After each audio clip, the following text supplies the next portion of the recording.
आदाब नाजरीन, news centre में आपका बहुत बहुत इस्तकबाल है। मैं हूं आपका मेजबान इदरीस फलाही और मेरे साथ हैं अतियाब मुजीब। शाम के ठीक 6 बज चुके हैं और हम हाजिर हैं न्यूज सेंटर से आप तक 5 बड़ी खबरें पहुंचाने के लिए और साथ ही 10 बड़ी सुर्खियों के हवाले से भी आपको आगाही देंगे। लेकिन सबसे पहले 5 बड़ी खबरें। आज दिन भर क्या कुछ खास रहा उस हवाले से आपको बताएंगे। सबसे पहली खबर रहने वाली है वज़ीर आला उमर अब्दुल्ला ने गांदरबल का दौरा किया और वहां पर जो ब्रिज का इफ्तिताह भी किया। इस हवाले से क्या कुछ खास रहा है वो भी जानकारी आप तक पहुंचाने की कोशिश करेंगे। इसके अलावा आपको ये भी बताएंगे कि नायब वज़ीर आला ने GMC जम्मू का दौरा किया है और कई मामलात के हवाले से उन्होंने वहां पे बात भी की है। इसके अलावा अगली खबर क्या कुछ रहने वाली है उस हवाले से आपको बताएंगे, जहां पर सच शर्मा की तरफ से एक बयान दिया गया है कि POJK के लोग हिंदुस्तान वापस आना चाहते हैं और भी कई बातों का उन्होंने इजहार किया है। इस हवाले से भी आपको जानकारी देंगे। इसके अलावा पाक भारत मैच का कल दिलचस्प मुकाबला दुबई से देखने को मिलेगा, उस हवाले से भी आपको जानकारी देंगे। इसके अलावा अगली खबर क्या कुछ रहने वाली है उस हवाले से बताएंगे, जहां पर इल्तिजा मुफ्ती ने शराब पाबंदी पर दस्तखती मुहिम चलाई है। क्या कुछ खास रहा है वो भी आप तक पहुंचाने की कोशिश करेंगे। इसके अलावा आपको ये भी बताएंगे कि 1 मार्च को धूमधाम से तलबा का इस्तकबाल कश्मीर वादी के अंदर होगा। 2 माह की सरमाई तौतीलात के बाद जानकारी आप तक पहुंचाएंगे। लेकिन सबसे पहले 10 बड़ी सुर्खियों के हवाले से एक नजर।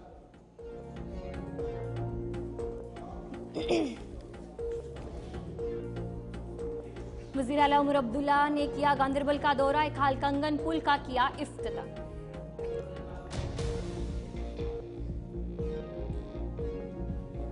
जम्मू कश्मीर में शराबबंदी का मुतालबा तेज, इल्तिजा मुफ्ती ने आज से दस्तखती मुहिम का किया आगाज। रामबन में कश्मीरी नौजवान की मौत, लौहकीन का एहतजाज, तहकीकात का किया मुतालबा। बिजबिहाड़ा में एक गैर रियासती मजदूर की लाश बरामद, झारखंड के रहने वाले कृष्णा करमाल के बतौर हुई शिनाख्त। जम्मू कश्मीर में बर्फबारी के एक और मरहले की पेशगोई, 25 और 26 फरवरी से बारिश और बर्फबारी का इम्कान।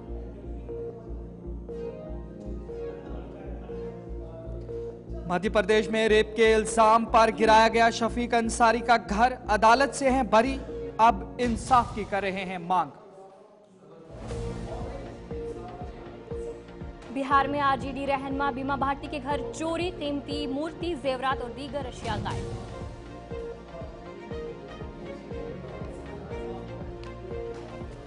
मेरठ में 168 साल पुरानी तारीखी मस्जिद रातों रात मुनहदिम, मुतबादिल जगह और मुआवजे की मांग।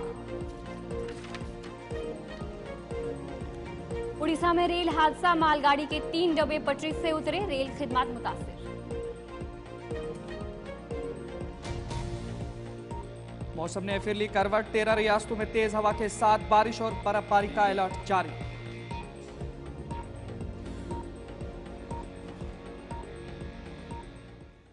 तो चलिए ये थी कुछ बड़ी 10 खबरें। अब दीगर खबरों की तरफ भी रुख करेंगे। शुरुआत करेंगे बड़ी खबर के साथ। वज़ीर आला उमर अब्दुल्ला ने आज जिला गांदरबल का दौरा किया और इस मौके पर उन्होंने जो अखाल कंगन ब्रिज का इफ्तिताह किया, जो काफी वक्त से लोगों की तरफ से एक मांग की जा रही थी और आज वज़ीर आला उमर अब्दुल्ला की तरफ से इस जो ये ब्रिज था उसकी बुनियाद रखी।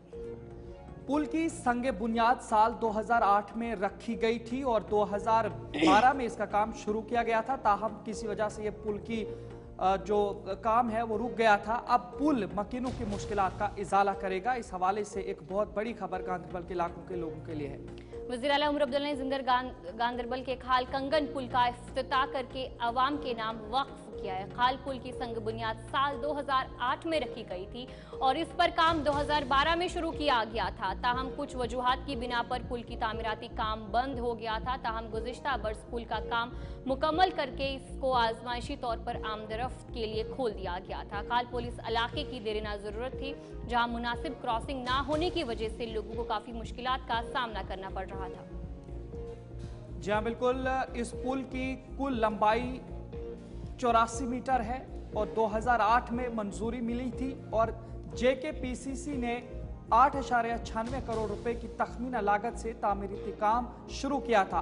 पुल के दोबारा खुलने से मकामी आबादी को बेपनाह खुशी और राहत मिली है। मकामी लोगों का कहना है कि ये उनके लिए बड़ी खुशी की बात है। उसी दौरान वजीर आला उमर अब्दुल्ला ने गुलिस्तान ब्यूरो चीफ सलीम वानी के घर पर जाकर ताजियत पुरसी की, जिनके 2 करीबी रिश्तेदार यानी उनके 2 चचा महज 15 दिनों में इस दुनियाई फानी से रुखसत हुए थे। इस दौरान फातिहा ख्वानी हुई, जिसके बाद वज़ीर आला ने सलीम वानी को इस गम के वक्त में उनके गम में मुकम्मल शरीक होने का यकीन दिलाया। साथ ही मरहूमीन के लिए दुआए मगफिरत और लवाहिकीन के लिए सब्र जमील की दुआएं मांगी गई।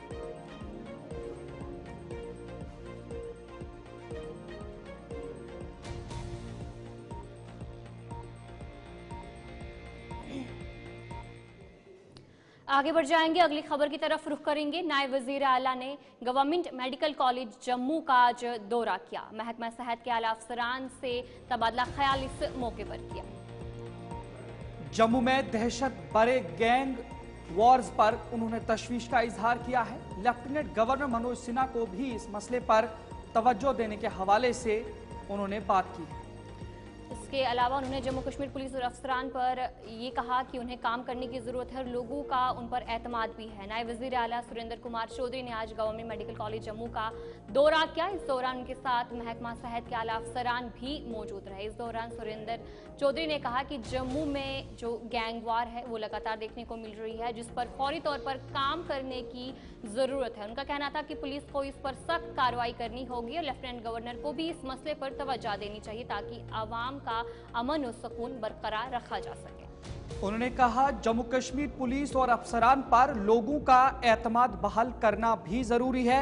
उन्होंने ये भी कहा कि हुकूमत की कोशिश ये है कि ईमानदार और काबिल अफसरान की तैनाती की जाए ताकि आवाम का भरोसा वापस लाया जा सके। उन्होंने मजीद इस हवाले से क्या कुछ कहा है आपको सुनाते हैं।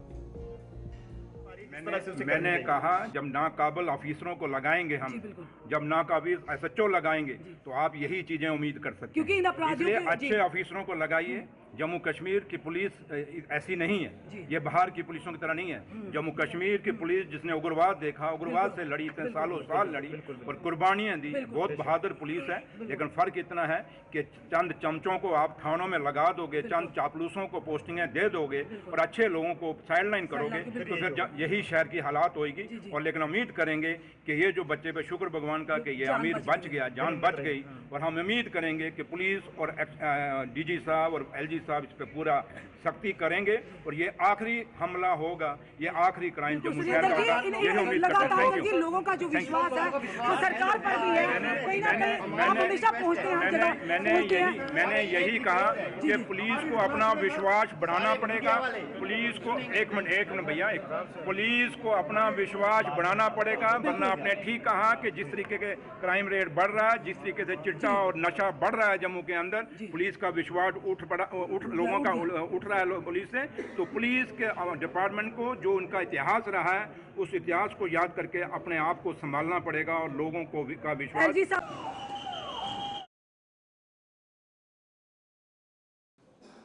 तो चलिए अब आगे बढ़ जाएंगे, अगली खबर की तरफ रुख करेंगे, जहां पर जम्मू कश्मीर में संकल्प दिवस का आज इनेकाद किया गया और इसी मौके पर बीजेपी सदर सत शर्मा की तरफ से एक बड़ा बयान दिया गया।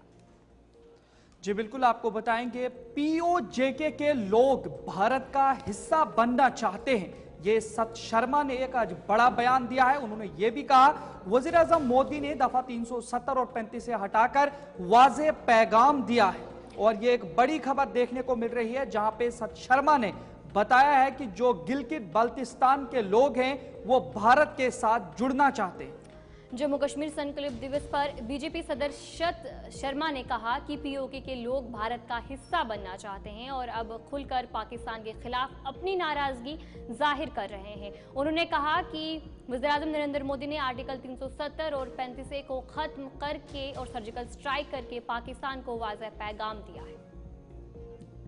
दिया है। उन्होंने कहा कि अगर पाकिस्तान फिर भी अपनी हरकत से बाज नहीं आया तो भारत सर्जिकल स्ट्राइक जैसे इकदाम से पीछे नहीं हटेगा। और एक बड़ी खबर जो आपको हम बता रहे हैं, बीजेपी के सदर सत शर्मा ने कहा है कि गिलगित बाल्टिस्तान इलाके में वाबस्ता लोग भारत के साथ फिर से दोबारा जुड़ना चाहते हैं।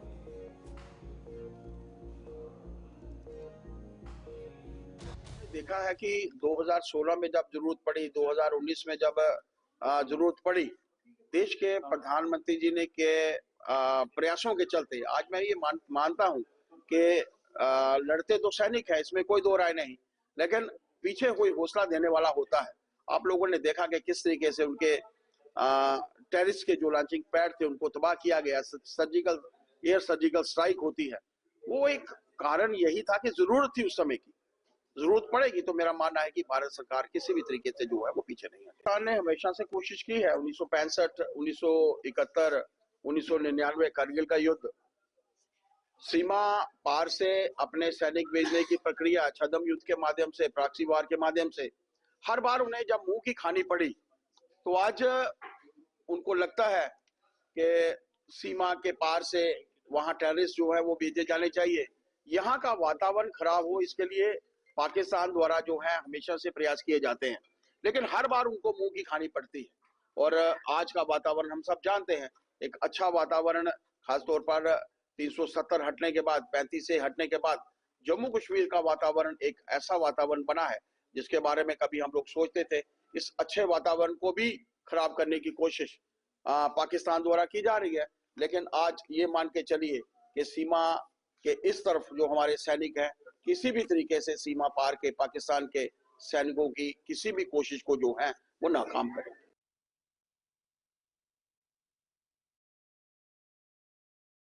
तो चलिए अब आगे बढ़ जाएंगे, जहां पर चैंपियंस ट्रॉफी के हवाले से बात करेंगे। जिस तरीके से चैंपियंस ट्रॉफी का आगाज तो हो चुका है, लेकिन हर कोई कल का इंतजार कर रहा है। 23 फरवरी की कल जो है भारत पाकिस्तान का मुकाबला रहने वाला है और इस हवाले से लोग बेसब्री से इंतजार कर रहे हैं। और कल पाकिस्तान भारत की टीमों का जो दुबई में मुकाबला होने वाला है।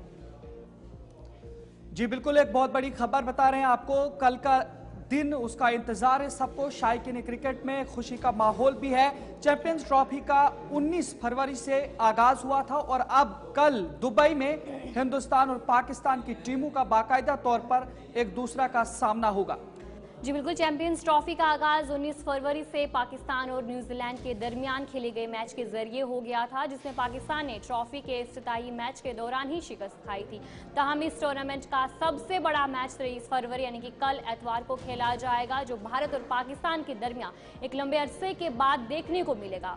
और जहां पर लोगों की बात करेंगे तो बताया जा रहा है कि इस वक्त जो है लोग बेसब्री से इंतजार कर रहे हैं कि आखिर कल जो मैच है वो कब होने वाला है। और जिस तरीके से जब भी भारत और पाकिस्तान का मैच होता है तो लोग, चाहे वो भारत के हो या पाकिस्तान के हो, तो बेसब्री से उनका इंतजार जो है वो रहता है। और ये दोनों टीमें एक दूसरे के आमने सामने कल होंगी। ताहम ये मैच दुबई के अंदर खेला जाएगा, जिसके लिए हिंदो पाक से ही नहीं बल्कि पूरी दुनिया के शायकीन दिलचस्पी लेते हुए पहले से ही अपनी टिकटें बुक कर चुके हैं। बस अब सिर्फ कल का इंतजार सबको है। जी बिल्कुल, कल जिस तरीके से जो चैंपियंस ट्रॉफी की बात करेंगे उसका आगाज तो हो चुका है, लेकिन कल एक काफ़ी बड़ा दिन रहने वाला है। भारत और पाकिस्तान का मैच दुबई में खेला जाने वाला है और इस हवाले से जो शायकीन है वो भी बेसब्री से इंतजार कर रहे हैं कि आखिर कल क्या कुछ रहने वाला है और एक बड़ा मुकाबला कल जो है दुबई में देखने को मिलेगा। जी हाँ बिल्कुल, इसी तरीके से आपको ये भी जानकारी देंगे कि इसकी शुरुआत पाकिस्तान और न्यूजीलैंड के मैच से हुई थी। उसके बाद लगातार इस मैच का सिलसिला जारी है और कल 23 को इसके हवाले से अब ये मैच जारी होगा। और इसी बीच हमारे साथी साहिल केरनी जुड़े हैं। साहिल, ये बताइएगा, कल के दिन का जहां सबको इंतजार है, लेकिन वहीं अगर हम देखें तो पाकिस्तान सबसे पहले अपने इफ्तिताही मैच में ही उनको उलट पलट हुआ है, तो किस तरह से आप इसको देखते हैं? बहुत बुरा हुआ पाकिस्तान के साथ, क्योंकि पहला ही मैच चैंपियंस ट्रॉफी का पाकिस्तान ने हारा है, न्यूजीलैंड के खिलाफ था वो, जबकि वो मैच जीतना बहुत जरूरी था पाकिस्तान के। जहां 23 फरवरी के मैच की बात है इंडिया पाकिस्तान की, तो पाकिस्तान के लिए वो जीतना डू और डाई है, करो या मरो वाली सिचुएशन है पाकिस्तान के लिए। और पाकिस्तान वो मैच जीतना बहुत ही जरूरी रहेगा। जहां पे बात आपने पिछले मैच की है, तो वहां पर बहुत सी कमियां थी जिनसे सीखना पड़ेगा। जहां पर पाकिस्तान के पूर्व क्रिकेटर्स जो रहे हैं, फॉर्मर क्रिकेटर्स, खासतौर पर रशीद लतीफ ने काफी लताड़ लगाई है, काफी खरी खोटी सुनाई है पाकिस्तान को, जिस तरीके से उन्होंने अपना परफॉर्मेंस दी है। वहीं पे कामरान अकमल की बात करता हूं तो कामरान अकमल ने साफ तौर पर बाबर आजम को टारगेट किया है। क्योंकि बाबर आजम जिस तरह की इनिंग्स उस मैच में खेली थी, और वैसे ही वो पाकिस्तान हिंदुस्तान के साथ खिलाफ खेलेगा तो बहुत मुश्किल हो जाएगा पाकिस्तान के लिए मैच जीतना। और क्योंकि कंडीशंस बिल्कुल अलग होंगी, दुबई कंडीशंस जो है मैच की या विकेट की बहुत अलग है। पिच जो है वो फेवरेबल जो है वो बैट्समैन के लिए इतनी नहीं है। हमने देखा था पिछले मैच में जब इंडिया को भी बहुत मशक्कत करनी पड़ी थी मैच जीतने के लिए, हाँ सिर्फ 225 रन का टारगेट चेज करने के लिए। तो सर, ये किस तरह से इस चीज को देखते हैं जहां पर पाकिस्तान पहले ही अपना मैच हार चुका है और भारत अपनी शुरुआत अच्छी परफॉर्मेंस के साथ बांग्लादेश के साथ जब उन्होंने मैच खेला तो एक सही परफॉर्मेंस रही है। अब इन दोनों के बीच में मुकाबला है, एक जीत के साथ इस मैदान में जाएगा और एक पहले ही शिकस्त खा के वहां पे जा रहा है, तो कल की ये परफॉर्मेंस किस तरह से देखने को मिलेगी? बिल्कुल, ये जब भी इंडिया पाकिस्तान में मैच होता है तो ये एक हाई वोल्टेज ड्रामा रहता है इस मैच के अंदर, तो इतना आसान दोनों टीम्स के लिए नहीं होता, बहुत प्रेशर रहता है दोनों टीम्स के ऊपर, तो ये बहुत हाई वोल्टेज ड्रामा मैच होने वाला भी है। और जिस तरह परफॉर्मेंस में पहले भी बात कर रहा था, परफॉर्मेंस जो है वो दोनों टीम को करना पड़ेगा, अगर बेहतर खेलेगी, जो बेहतर खेलेगा वो जीतेगा मैच। अच्छा साहिल जी, जिस तरीके से फखर जमान की बात करेंगे तो पाकिस्तान टीम से बाहर हो चुके हैं, तो कितना बड़ा सेटबैक पाकिस्तान के लिए हो सकता है? देखिए, पाकिस्तान की टीम में दो ही खास बैट्समैन जो फॉर्म में नजर आ रहे थे, फखर जमान और उनका मोहम्मद रिजवान। फखर जमान जो है वो इंजरी की वजह से पूरी चैंपियंस ट्रॉफी में से बाहर हो चुके हैं, तो ये एक बहुत बड़ा झटका पाकिस्तान के लिए है। वहीं पे अगर हम बात करते हैं जो खिलाड़ी उनको रिप्लेस किया है, इमामुल हक है जिन्होंने रिप्लेस किया है, जो कि टीम में जगह बनाई है, वो इंजमाम उल हक के भतीजे हैं। तो अब देखना होगा कि उनकी परफॉर्मेंस कैसे रहती है, क्या उनको प्लेइंग 11 में जगह मिलती है नहीं मिलती है। पर सबसे बड़ी जो बात है वो नजरें जो रहेंगी मोहम्मद रिजवान, बाबर आजम, इनको अच्छा परफॉर्म करना ही पड़ेगा। और खुशदिल शाह हमने उनको देखा था, उन्होंने पिछले मैच में भी 50 की थी और अच्छा बेहतर प्रदर्शन किया, जिसकी वजह से पाकिस्तान मात्र 60 रन से रहा था, वरना बहुत बड़ी डिफीट होनी थी पाकिस्तान की। पर पाकिस्तान को अपने स्पिनर्स पर ज्यादा भरोसा करना पड़ेगा, क्योंकि ये टर्निंग ट्रैक्स हैं, तो ये अब देखना होगा पाकिस्तान वहां पे बॉलिंग किस तरह करती है, क्योंकि बॉलिंग जो है पाकिस्तान की हमेशा स्ट्रेंथ रही है। पिछले मैच में स्ट्रेंथ जो थी उनकी वीक पड़ गई, काफी स्कोर पड़ा, हर एक बॉलर को, नसीम शाह हो, हारिस रऊफ हो या फिर शानशाह फरीद हो, सबको बहुत मार पड़ी थी। ये भी जानकारी आपसे लेने की कोशिश करेंगे, जिस तरह से अब ये कल का जो मैच है, एक तो नजरें सबकी टिकी हुई हैं इस पर, लेकिन अगर पाकिस्तान की परफॉर्मेंस कल भी बेहतर नहीं रही तो पाकिस्तान लौटना उनका कितना मुश्किल हो सकता है? ये तो एक मजाक वाली बात होगी, क्योंकि हमने अक्सर देखा है जब भी इंडिया पाकिस्तान के मैचेस हुए हैं और जब पाकिस्तान हारा है तो बहुत मुश्किल हो जाती है पाकिस्तान के खिलाड़ियों को अपने घर वापस पहुंचना।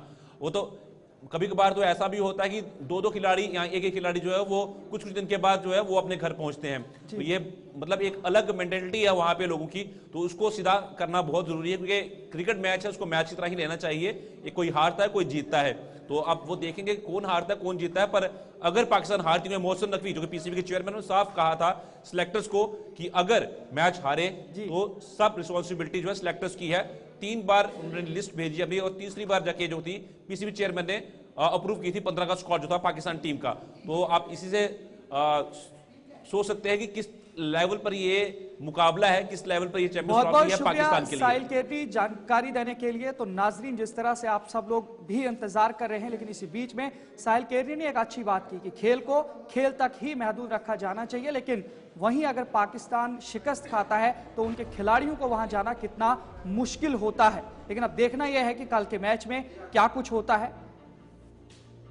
तो चलिए अब आगे बढ़ जाएंगे, जहां पर अगली खबर की तरफ रुख करेंगे। इल्तिजा मुफ्ती ने शराब पाबंदी पर दस्तखती मुहिम जो है वो चलाई है, और मुहिम में कई लोगों ने आज शिरकत की है, और शराब और मंशियात के फैलाव को संजीदा मसला उन्होंने करार दिया है। उन्होंने ये भी कहा है कि बिहार, गुजरात और तमिलनाडु की तरह जम्मू कश्मीर भी इन तमाम बुराइयों से पाक होना चाहिए। पीडीपी लीडर इल्तिजा मुफ्ती ने जम्मू कश्मीर के अंदर शराब पाबंदी के हवाले से एक दस्तखती मुहिम चलाई, और उसी बीच उन्होंने कई अपने साथियों के साथ इस मुहिम के अंदर लोगों को ये पैगाम पहुंचाया कि जम्मू कश्मीर के अंदर किसी भी तरीके से इस तरीके के मसाइल में लोगों को बढ़ चढ़ के हिस्सा लेना चाहिए, ताकि इन तमाम चीज़ों को रोका जा सके। जी बिल्कुल, आज पीडीपी लीडर इल्तिजा मुफ्ती ने जम्मू कश्मीर में शराब पर पाबंदी आयद करने पर जो वकालत करते हुए इस सिलसिले में पार्टी दफ्तर में एक दस्तखती मुहिम करने का ऐलान किया।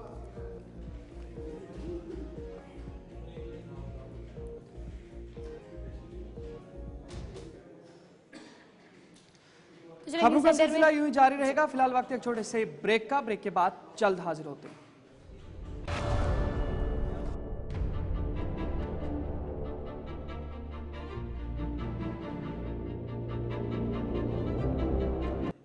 तो तो चलिए ब्रेक के बाद आपका खैर मकदम है। अगली खबर की तरफ रुख करेंगे। डायरेक्टर स्कूल एजुकेशन कश्मीर की तरफ से एक बड़ा फैसला लिया गया है, जहां पर 1 मार्च को धूमधाम से तलबा का इस्तकबाल जो है वो होगा। जहां पर जो वेकेशंस थी उसके बाद कल 1 मार्च को जो स्कूल है वो खुलने वाले हैं और उसी मौके पर जो इस्तकबाल है उनका किया जाना है। जी हाँ, बिल्कुल, ये directorate of school education Kashmir division की जानिब से किया गया है कि 2 माह की सरमाई तातीलात के बाद बच्चों को कुछ महसूस होना चाहिए कि उनका वालिहाना इस्तकबाल किया गया।